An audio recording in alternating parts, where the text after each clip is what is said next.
Bismillah. Assalamualaikum warahmatullahi wabarakatuh. Innal hamdalillah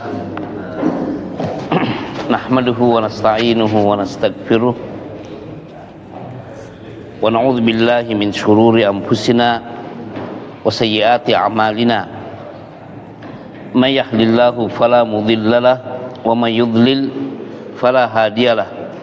Wa ashhadu an la ilaha illallah wahdahu la syarikalah wa ashhadu anna Muhammadan abduhu wa rasuluh. Amma ba'd. Jemaah Masjid Al-Mukarramin, di pertemuan bulan lalu dari kitab Al-Ubudiyah yang sering kita baca di awal bulan di sini, itu kita sudah memasuki pembahasan ayat-ayat yang menjelaskan tentang hakikat ubudiyah, penghambaan diri kepada Allah. Terakhir yaitu yang ada di surat Al-Furqan, wa ibadur rahmanil ladzina yamshuna 'alal ardi hauna wa idza khatabahumul jahiluna qalu salama. Di halaman berapa terakhir itu, Pak? Halaman 7. Di situ ada ayat, coba antum baca, Rabbi bima aghwaytani walamma qala lisyaitani. Allah berfirman kepada syaitan yang berkata, Rabbi bima aghwaytani fatuzayyinanna lahum fil ardi wa la'udhiyannahum illa ibadaka minhumul mukhlasin. Ya Rabbu, karena Engkau telah memutuskan bahwa aku sesat, pasti aku akan menjadikan mereka memandang baik perbuatan maksiat di muka bumi, dan pasti aku akan memisahkan mereka semuanya kecuali hamba-hambaku yang ikhlas di antara mereka. Ya, Rabbi, lihat setan juga pintar mengucapkan doa ya. Rabbi, ya Rabbku, bima aghwaytani, karena Engkau telah menghukumiku dengan kesesatan, la uzayyinanna lahum, pasti aku benar-benar akan menghiasi untuk mereka, anak keturunan Adam, fil ard, di bumi. Kan sudah keluar dari surga kan? Nah, wala ughwiyannahum ajma'in, dan saya akan menipu, melakukan tipu daya kepada mereka semuanya, illa, kecuali, ada pengecualian. Ini menunjukkan bahwa setan pun mengaku tidak semua anak cucu Adam itu bisa siapa mereka dalam ayat ini? Ibadakah, hamba-hambamu yang betul-betul mempraktekkan dan membuktikan penghambaan diri kepadamu secara lahir dan batin, bukan dengan kemunafikan, bukan dengan penghambaan secara lahir tapi hatinya tidak menerima, tapi betul-betul al-mukhlasin, murni, keikhlasan yang ada di dalam hati mereka membuat mereka bergerak untuk menghambakan diri dengan setulusnya dan juga sesuai dengan tuntunan syariatmu di kalangan mereka anak cucu Adam. Nah, ini bisa dipahami di sini betapa pentingnya namanya ibadah yang murni. Saya membaca dan menelusuri, saya keluar sedikit ya. Ada orang di Jazirah Arab hampir 40 tahun berprofesi sebagai tukang sihir. Tukang sihir. Dan sudah tobat. Dan dia mengakui betapa dia menjadi jutawan, saya katakan triliuner, milioner, itu karena sebagai tukang sihir. Ratusan pasangan suami istri berhasil dipisahkan atas pesanan sihir. Sebelum menjadi tukang sihir tinggal di gubuk, Tapi setelah menjadi tukang sihir, istana, kemudian mobilnya semuanya buatan Eropa. Nah, ketika dia bertaubat, dia katakan, memang saya mengakui bahwa betapa banyaknya harta yang haram saya makan dari hasil sihir. Tapi ya, tibalah saatnya saya mengungkapkan semua rahasia-rahasia ini. Dia katakan, betapa gampangnya saya memerintahkan setan-setan yang membuat saya juga kufur.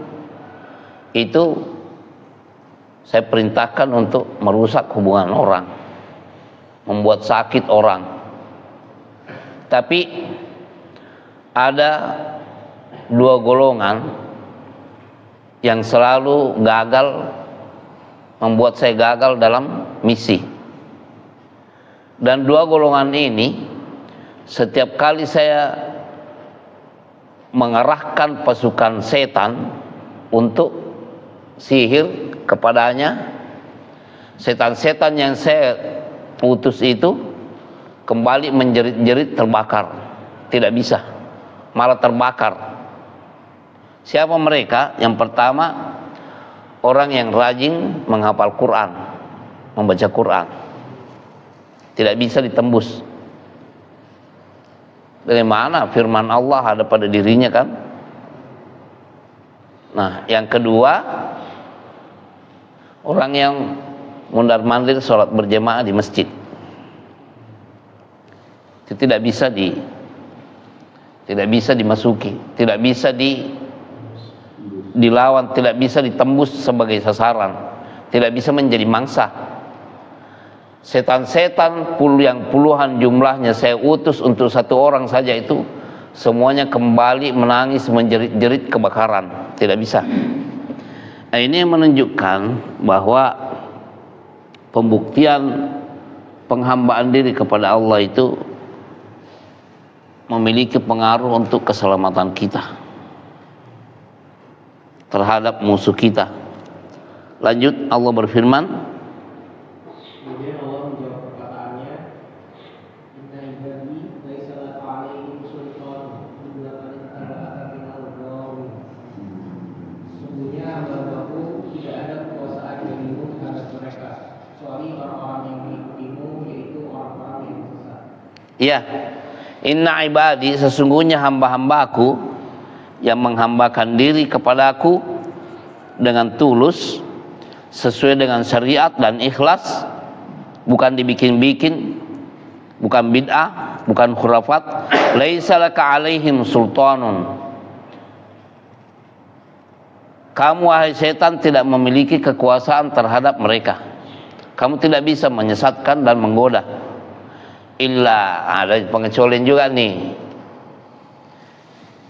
manittaba'aka, yang mengikutimu, minal ghawin, di kalangan orang-orang yang sesat.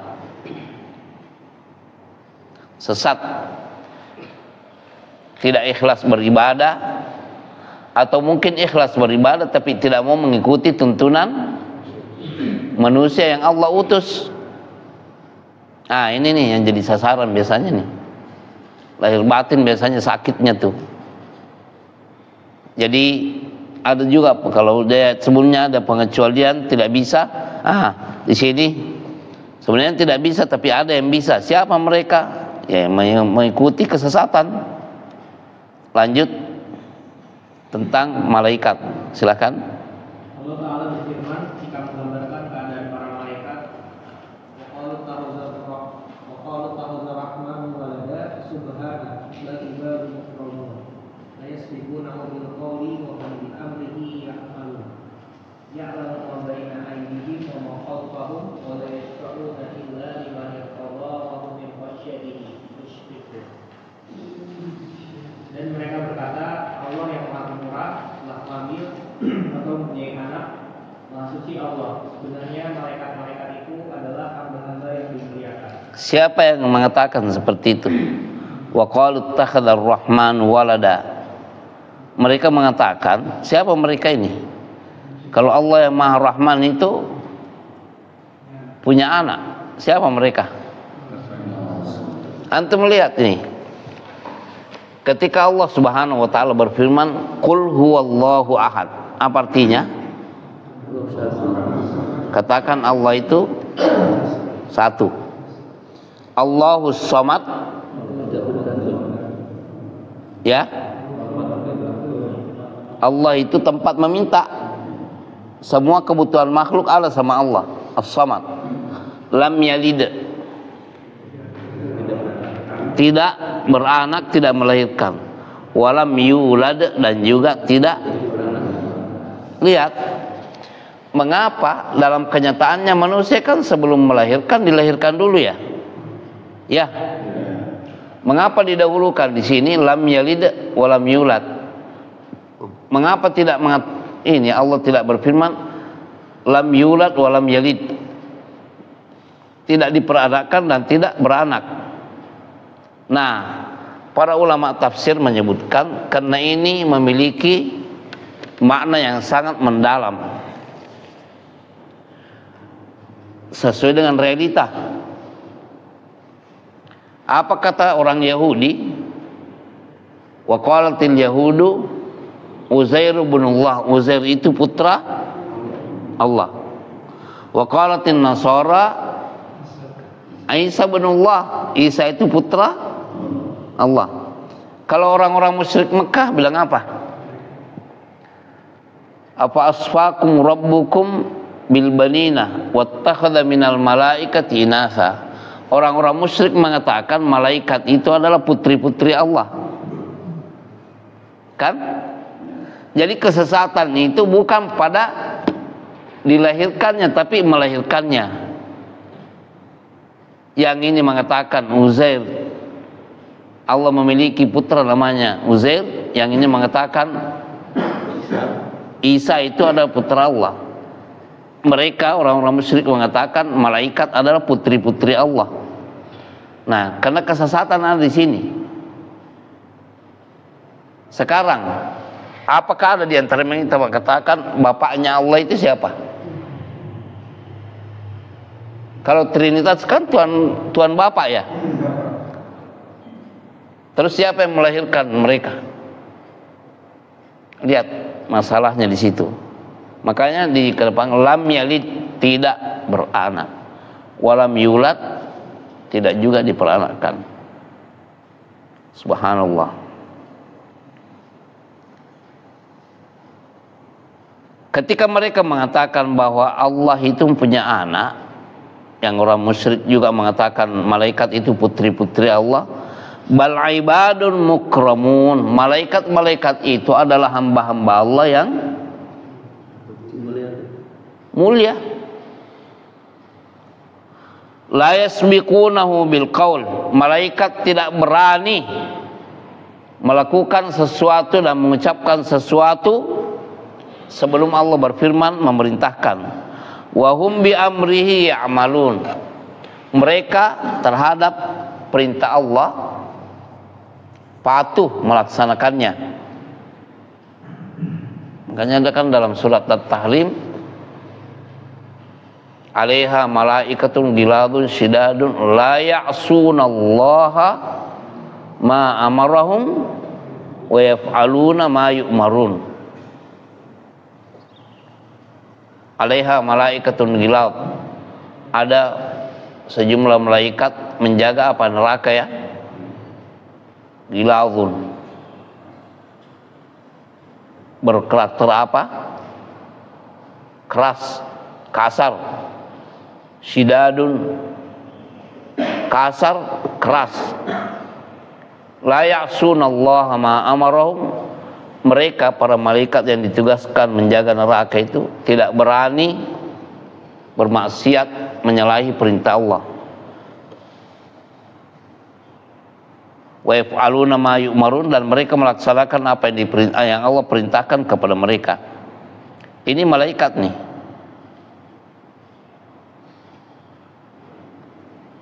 Ya'lamu ma baina aydihim. Allah Maha mengetahui apa di depan, wa ma khalfahum, dan belakang mereka. Wala yashfa'una illa liman irtada, dan malaikat tidak mampu memberikan pembelaan syafaat kecuali siapa yang Allah ridai. Wa hum min khasyatihi musyfiqun, dan mereka ini sangat takut kepada Allah. Lihat para malaikat, penghambaan diri mereka, la yasbiqunahu bil qaul, mereka tidak bisa mengada-ada. Para malaikat itu taat, mereka menunggu apa yang Allah firmankan. Nah, kalau manusia menyalahi cara ini, berani mengungkapkan sesuatu sebelum Allah berfirman, nah itu berarti penghambaan diri yang salah. Lanjut. Allah SWT juga berfirman, wa qalu takhadha rahman walada, laqad ji'tum syai'an idza takadu samawati yatafattarna minhu wa tanshaqqu al-ardu wa takhirru al-jibalu hadda an da'u lir-rahmani walada wa ma yanbaghi lir-rahmani an yattakhidha walada in kullu man fis samawati wal ardi illa ati ar-rahmani abda laqad ahsahum wa haddahum hadda. Dan mereka berkata, Allah yang maha murah mengambil atau mempunyai anak, sesungguhnya kalian telah mendatangkan suatu perkara yang sangat besar. Hampir-hampir langit pecah karena ucapan itu dan bumi terbelah dan gunung-gunung runtuh. Ya, karena menyalahi. Lihat kedudukan tauhid ya, kedudukan tauhid di sini. Ketika tauhid terotak-atik, takalus samawati yatafattarna, malaikat apa? Langit hampir-hampir pecah. Begitupun watansyaqul ardu, bisa terbelah bumi ini. Watakhirrul jibalu hadda, gunung-gunung pun bisa hancur. Apa? Anda'u lirrahmani walada, ketika mereka mengklaim bahwa Allah punya anak. Kemusyrikan yang luar biasa. Bersyukurlah kita kepada Allah, jemaah sekalian ya, kalau kita termasuk orang yang belajar tauhid dan memegang teguh prinsip tauhid itu. Dan ana melihat ada seorang yang punya perhatian, khususnya di Indonesia ya. Coba antum buka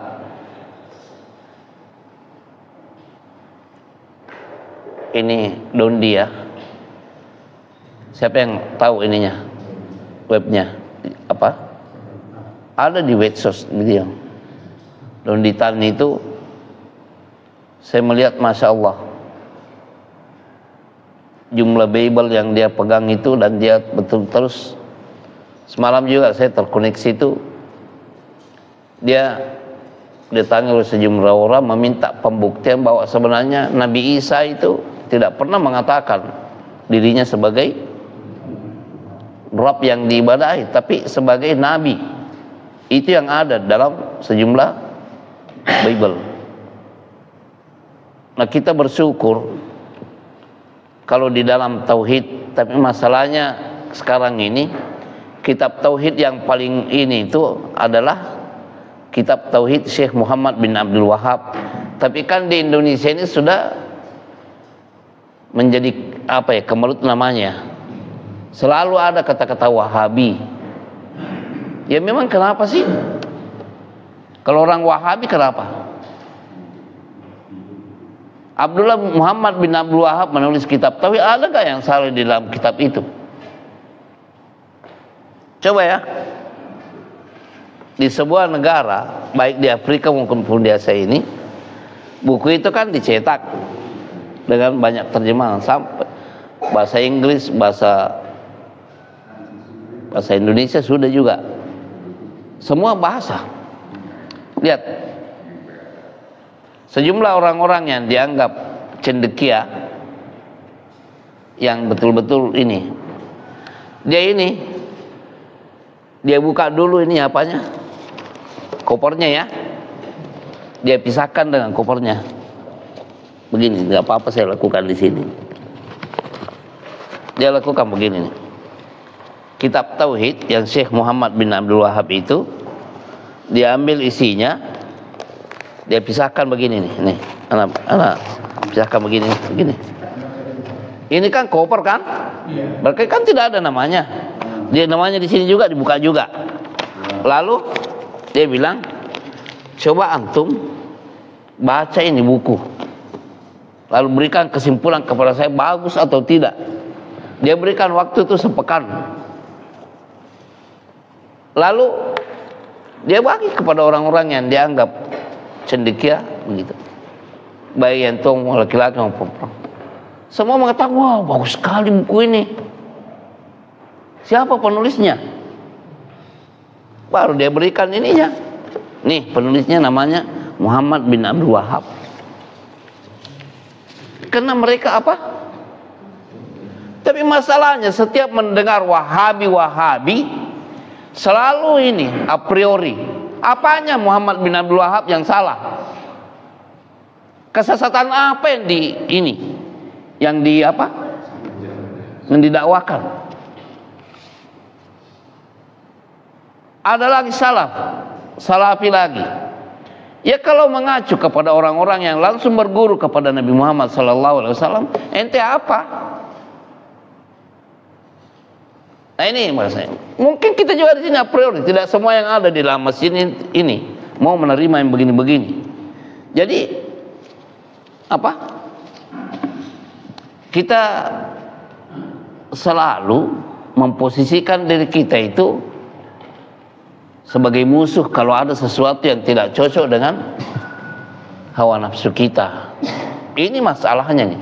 Terus di mana mau diletakkan penghambaan diri kepada Allah kalau begini terus? Sampai kapan?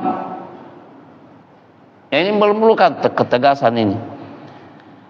Kita tidak tahu sampai bulan Ramadan nanti siapa di antara kita yang sudah tidak ada di dunia ini. Mau mati dalam keadaan memusuhi tauhid begitu ya? Orang-orang yang menjadikan Isa putra Allah sebagai putra Allah, yang ini mengatakan malaikat putri Allah, mau ikut-ikutan begitu. Jadi perlu ketegasan dalam hal bertauhid bahwa Allah itu Allahu Somad, Allah kul huwallahu ahad, lam yalid wa lam yulad wa lam yakul lahu. Tidak ada sesuatu yang serupa dengan Allah. Makanya pembahasan nama-nama dan sifat Allah itu juga ikut dalam hal ini. Apa arti walam yakul lahu kufuwan ahad? Apa artinya? Tidak ada sesuatu yang serupa dengan Allah. Kalau tidak ada sesuatu yang serupa dengan Allah, maka semua sifat-sifat dan nama-nama Allah itu dan yang terkandung dalam nama-nama itu, sifat Allah tidak akan sama dengan makhluk juga. Makanya coba Al-Quran itu kan firman Allah, ya. Firman Allah itu berarti firman kan, sifatnya Allah kan. Berarti sifatnya Allah itu tidak sama dengan sifat makhluk.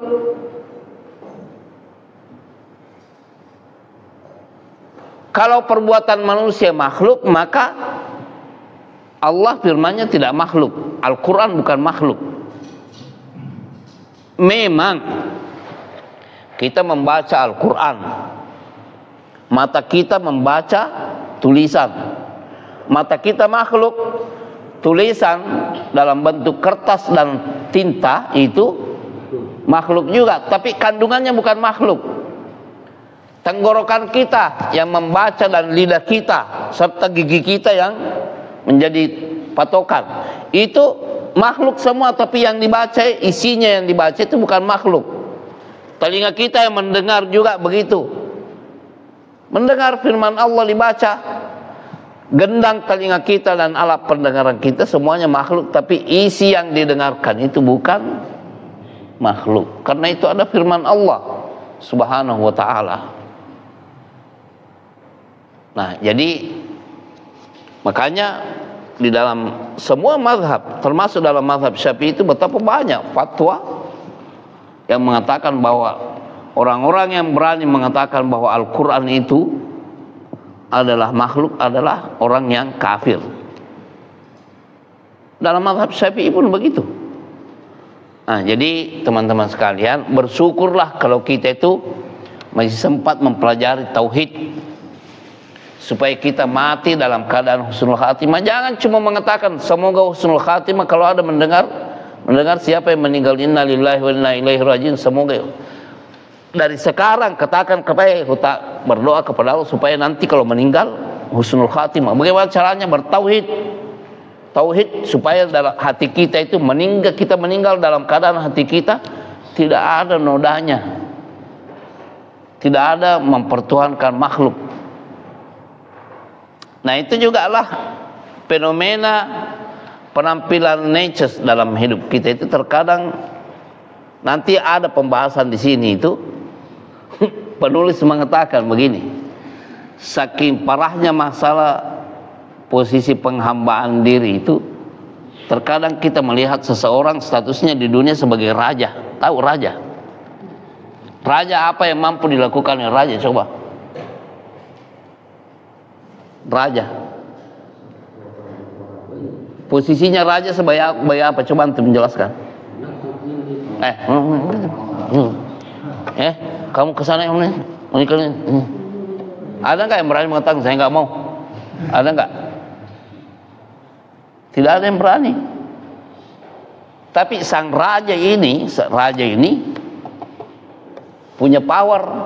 Cuma powernya ini karena tauhidnya salah, dia ternyata diperhambakan juga, bukannya kepada Allah, tapi dia mempunyai istri yang kekuatannya lebih memerintah daripada dia. Dan ini penghambaan sebenarnya. Apa yang dikatakan oleh istrinya, memang dia di depan rakyat memang tidak ada yang berani, tapi di depan istrinya dia diperhamba. Apa yang diinginkan oleh istrinya, suruh rakyat bilang begini, biar salah tetap aja, wah ini istri saya. Dia takut sama istrinya, padahal punya power di depan rakyat. Yang bukan raja pun begitu, kalau istrinya yang bilang, loh, dia nggak berani. Ya, makanya hati-hati ya.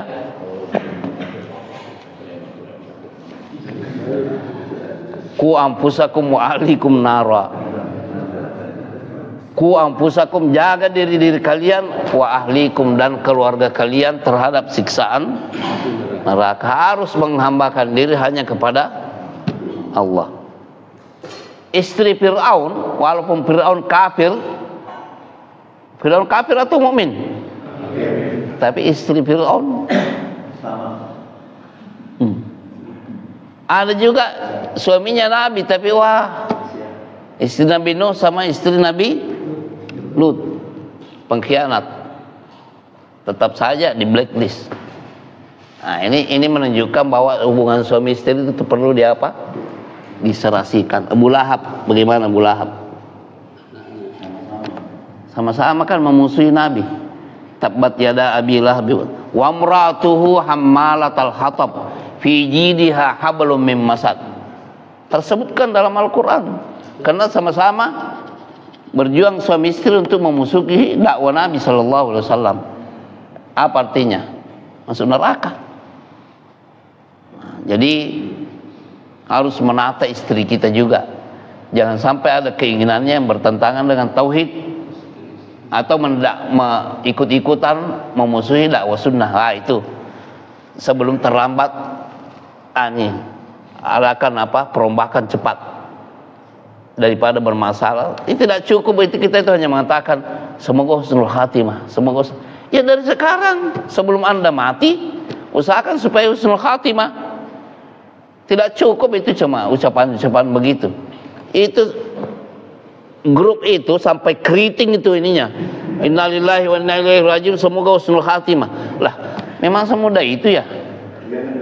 Semua copy paste. Aduh, menghapusnya juga capek bener.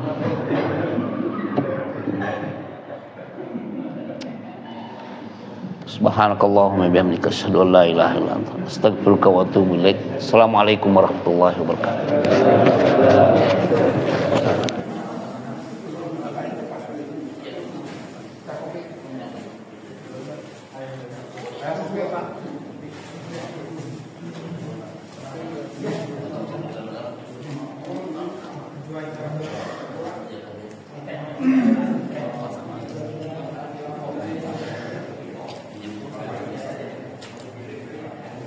Bisa?